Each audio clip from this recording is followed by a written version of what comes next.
After I lost a ton of money, I just kind of put my head down. I went back to work in my construction company. I started going to small seminars. I got interested in like flipping houses. The hardest thing right now is finding good deals. The second is for myself, raising capital. Just remember Warren Buffett's famous quote, be fearful when others are greedy and be greedy when others are fearful. What do you think is the most common reason that people give up? I only align myself with people with high integrity, people that always tell the truth, no matter how difficult things are. Let's say we lose $10,000, they don't try to hide it. Welcome back to Multifamily Rockstars. So as you guys know, this is where we interview people that are just flat out crushing it in this business and also crushing it in their lives. And we show you the inside scoop as to, how they create that massive success. And as always, I've got my co-host who's the director of my massive action team for our Warrior Group, Mark Nagy. Hey, Mark. Hey, Rod. Happy to be here. Got an awesome guest on the show today. His name's Joey Chen, and Joey's been around real estate, and he owns his own construction company for 20 years. He became a Warrior, I think, in 21, and is in over a couple hundred doors as a general partner. He's also in some units as an LP, and he actually has his own podcast with another Warrior and called Newbie Real Estate Investors. And so you may want to check that out, Newbie Real Estate Investors. Anyway, without any further ado, welcome to the show, Joey. Hey, Rod, thank you so much. I'm so honored to be on your show. That's very kind of you to say that. Listen, let's have you start by telling a little bit about your story, to who you are. I didn't do you any justice. So take a few minutes and tell us who you are, where you came from, and bring us up to speed. Sure, of course. Just much like yourself, I'm an immigrant, came to the US when I was about 5-6 years old. And my dad owned a restaurant. So I was always kind of like in that restaurant industry for a long time. And he was always a hardworking guy, worked 7 days a week and just never took any days off. We've never gone on any family vacations, nothing like that. So my dad was always more like a business associate than a father, so. Did you immigrate from China? Forgive me. Where'd you immigrate from? Yes. China. Okay. I didn't want to guess. Okay. Thanks. Yep. Yeah. So after that, basically, I attended high school, and of course, I went to college. And in college, I studied actually finance, but it wasn't really anything I liked to do. So I decided to do something else, and I got recruited to actually Home Depot to become a kitchen designer. And that's kind of why I have a kitchen cabinet company. I sell kitchen cabinets as well. So from there, I became a contractor. And after I became a contractor, I ran into a house back in 2008. And that was my first investment purchase. So from there, it was. That was good timing. It was good timing in 2008. Yeah. Had things started to compress yet, or was it before that happened? It was actually around close to December.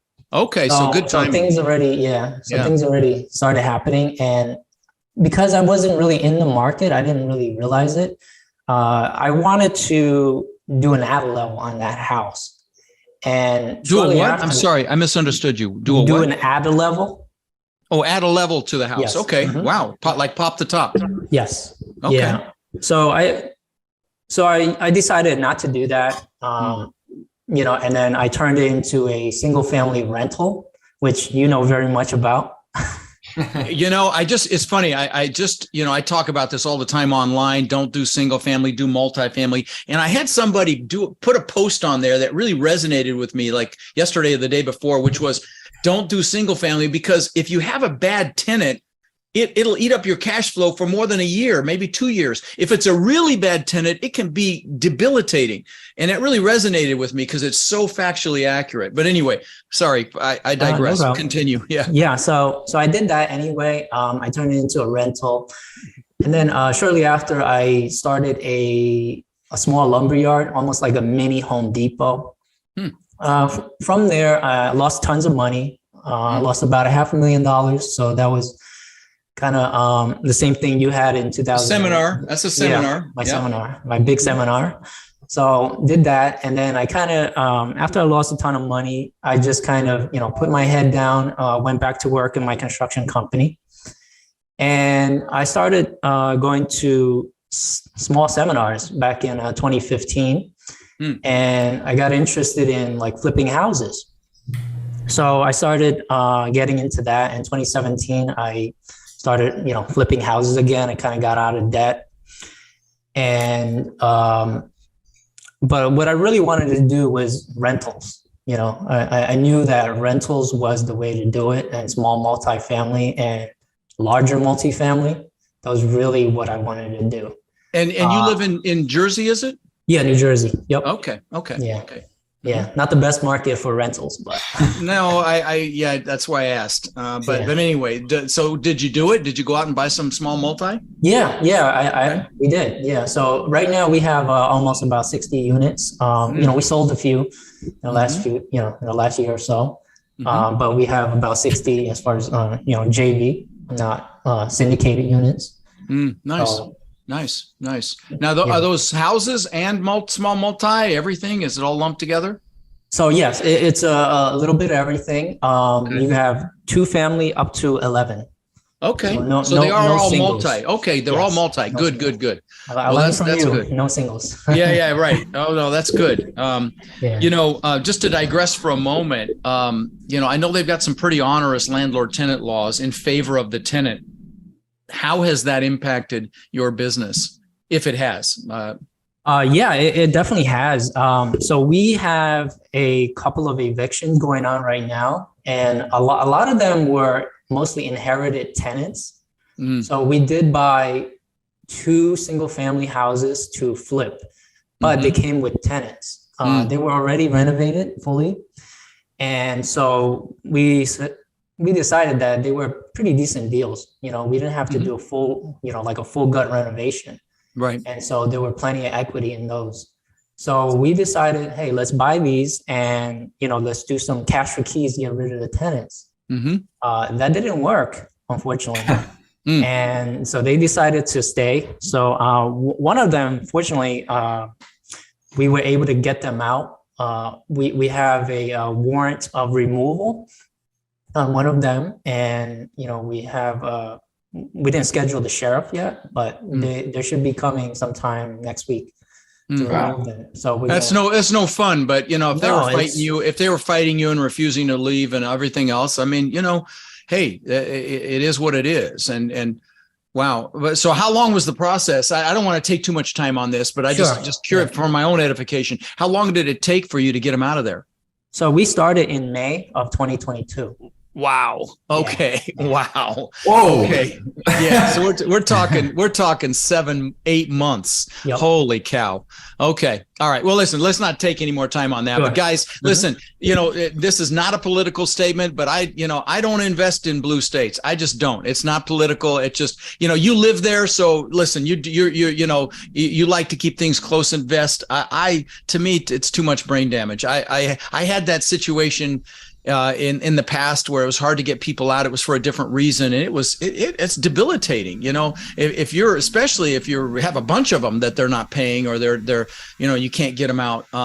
But I just the beautiful thing about multifamily is you can do it anywhere in the country. I mean, we have assets in Texas, Kentucky, Ohio, Florida, Georgia, in the Carolinas, and you can do it anywhere.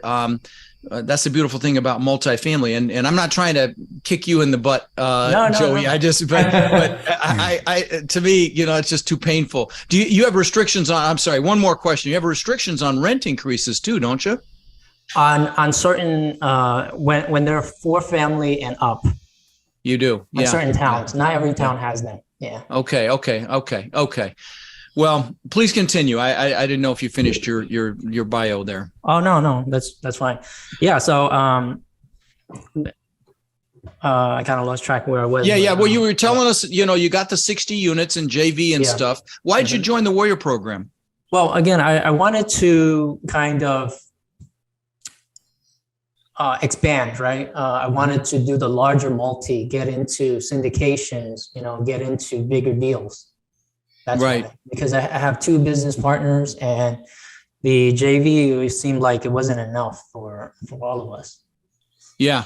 Yeah. I mean, you reach a limit where there's only so far you can go if you're using your own funds, and syndication is a beautiful thing. Yeah. Oh yeah, absolutely. So, I know you're at a few hundred doors now, Joey. What do you think, if you had to guess, is going to be the hardest part to even getting to the next level, right? You've kind of taken that step from 60 and you've done some a few hundred. What do you think is going to be the hardest part to get to a few thousand or wherever it is that you may want to go in this business? Yeah. I think two things, right? The hardest thing right now is finding good deals, just like everybody else. Everybody's having an issue finding good deals. So that's going to be the biggest key, right? Finding a good deal. The second is for myself, not for anyone else, but for myself, raising capital. So because I didn't kind of start doing that prior, I did raise some capital for our smaller, for our single family fix and flips and things like that. But, you go to one person, you approach them, and they already know who you are because they're local. It's not that difficult. And it's only one person. Now you're raising, let's say, $1 million, $2 million for these deals. Now you're going to a lot of people. And the timeline is so much shorter too. You have sometimes 30 days, 45 days to raise this money quickly. Yeah, you should be raising it in advance, but finding the money and even the debt, equity and debt is going to be more challenging. Banks are like ostriches when stuff gets ugly. They stick their heads in the sand. It's the dumbest thing ever. But that's what happens, and that's going to happen. It's already started. I mean, right now, to get Freddie, Fannie debt, you're definitely not going to do better than about 60%, and in some cases even less than that. Loan to value is what I'm talking about here. So, you want to borrow $1 million, you're only going to get $500,000 or $600,000. I'm sorry, if you're buying $1 million property, you're only going to get $500,000 or $600,000 loan on it. If you're going Fannie or Freddie, that's a bad example because their minimum's $1 million. But you understand what I'm saying. Yep. So let me ask you this. There are a lot of people that listen to the show that are getting motivated. They hear me telling them, get off your butt, go do something, go make it happen, come to my boot camp or go learn from somebody else. I don't care, but get up to speed. What words of wisdom would you share with someone that may be listening that hasn't taken action yet, knows they want something more for their family? Maybe they're consider themselves in the rat race. Maybe not. Maybe they've got good income. Maybe they're comfortable, but they know they want more. What would you say to that person? I would say, just go to a seminar, right? Come down to like Florida, wherever you're holding the seminar, come down for the 3-day boot camp. It's amazing. And the people that you meet there, that's where you met your partner. That's where you met Perry, right? Yeah, so correct. You're absolutely right. And what you'll find in this business is that the more successful people in this business go to all of them. They go to every single boot camp or mastermind or event that they can, because this business is a team sport. It's not what it's who you know. The networking is the biggest piece. So you should get involved in a local meetup group or a Zoom call or something like that. To network. So one thing that was really interesting, Joey, you said is you got started in 2008, right? Obviously a really, really bad real estate crash. And arguably we're going into another contraction, recession, whatever you want to call it with real estate over the next couple of years. Tell the listeners, what was it like getting started at a time like that? And what advice would you give to the newbies that are coming into real estate at a time like this? Yeah. And did you see any opportunity, or was it difficult to see the forest through the trees? I'm just curious. I know there was a lot of fear. So I'm curious, in your head, were you seeing it as an opportunity, or were you being really cautious because it was so fearful and banks were failing and all kinds of stuff? Just curious. Yeah. So I was, coming in, I was brand new, right? And I didn't really know much. So I didn't have that fear in me, right? So I didn't know you didn't know what you didn't know. Yeah, absolutely. I didn't have the guidance also, I didn't have any mentors. I really didn't have anything. I just came in with the same kind of mindset as everyone else. Hey, I'm going to buy a house and I'm going to rent it out and make some money. So I had no strategy coming in. I had really nothing. So that's why, program like yours is so invaluable, because you get to learn everything up front before you make that mistake. Yeah. Because when I started, I had to kind of, I purchased a property and then I had to pivot, because remember I said I was going to do an ad level, and then ended up changing that whole strategy to do a rental. Right. Yeah. Right. So, and the danger there again is if you've only got 2 or 3, 4 houses, if you get one bad tenant, they can destroy your cash flow on all 4 for the whole year. If like I'm doing I still have, I don't know, 20, 30 houses left, and I'm renovating one right now that a tenant was in for 10 years, and it's pushing 30 grand for this thing to bring it back. It's very frustrating, and that's the reason I don't do houses anymore. I still have some of these, but I would never buy another one to rent. Just too much brain damage for me. But let me ask you this: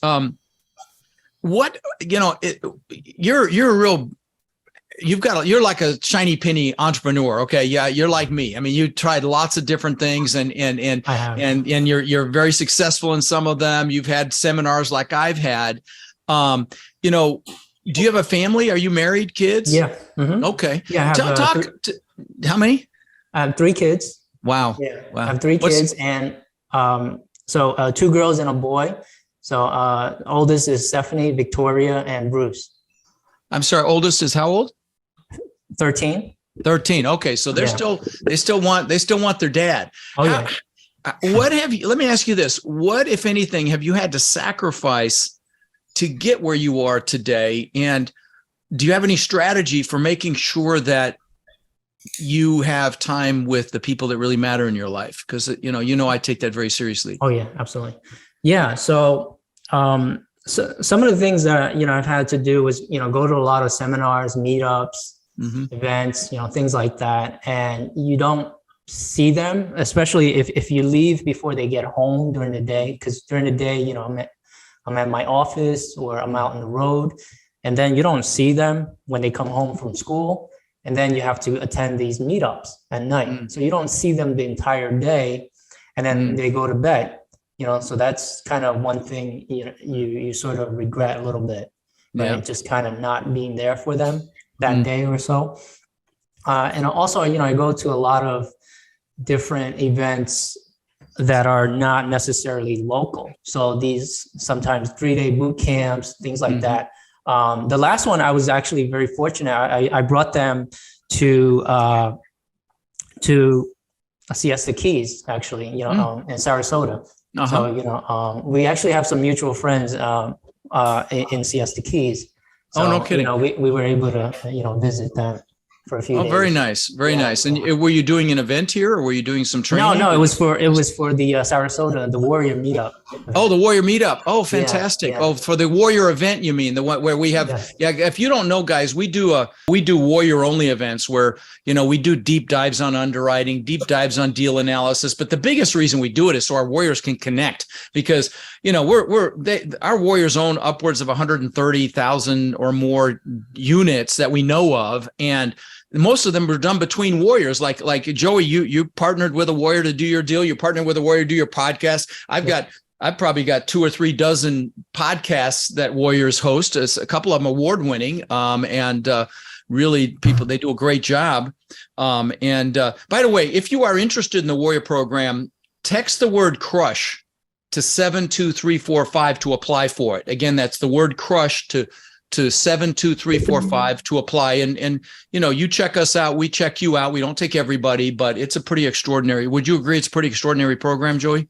Oh, absolutely. It's really life-changing. The people you meet, and what the some of the success that they've had in your program. It's right. Crazy. Right. Yeah. Oh, that's kind of you to say. Thank you. So let me ask you this. What do you think is the most common reason that people give up or they fail in this or any business? Okay. It doesn't just have to be multifamily, but just would love your opinion on that. Yeah. So For myself personally, I think a lot of times is really the lack of education, the lack of having mentors, and also a lack of funding. So those are three of the main reasons people fail. Okay. Interesting. So I want to ask you, because I know you've had, partners and relationships in both sides of the business, right? You mentioned single family partners as well as multifamily. How have those partners and relationships helped you scale to a point that you may not have been able to do if you had just done everything by yourself? I think for me, the first business partner I had was more for control, right? It was my construction partner. So myself being more like out on the field and doing sales and things like that. My partner, he was actually more like in-house. He was more like the project manager that's actually on. So you're bringing the business in. He's completing the business. Correct. Yeah, he's almost like, let's say I'm the acquisition manager and he's the asset manager. Yeah, great analogy. Great analogy. That's what we would have in the multifamily business, where I've got the regional managers that do acquisitions in different markets here. Now we're just organizing that right now, and then I've got asset management, to manage the asset after we buy it. So, and I will tell you, it's interesting you say that, because, a lot of contractors, they have feast or famine because they focus on one or the other. And if you're not bringing business in the door and keeping that funnel full, you're going to eventually have gaps and not be able to, and one of the things I teach in my boot camp is a weekly training process where you pay attention to these things so you don't have these lags.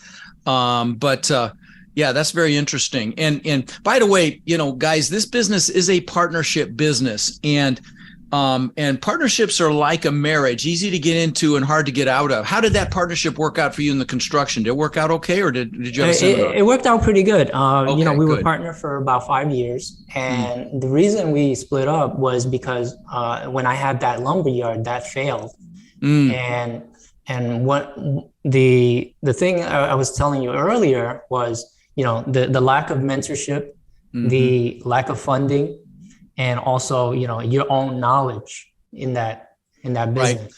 Right. Well, as it relates to multifamily, the beautiful thing about multifamily is it takes money, but it doesn't have to be your own money. And I know you've got some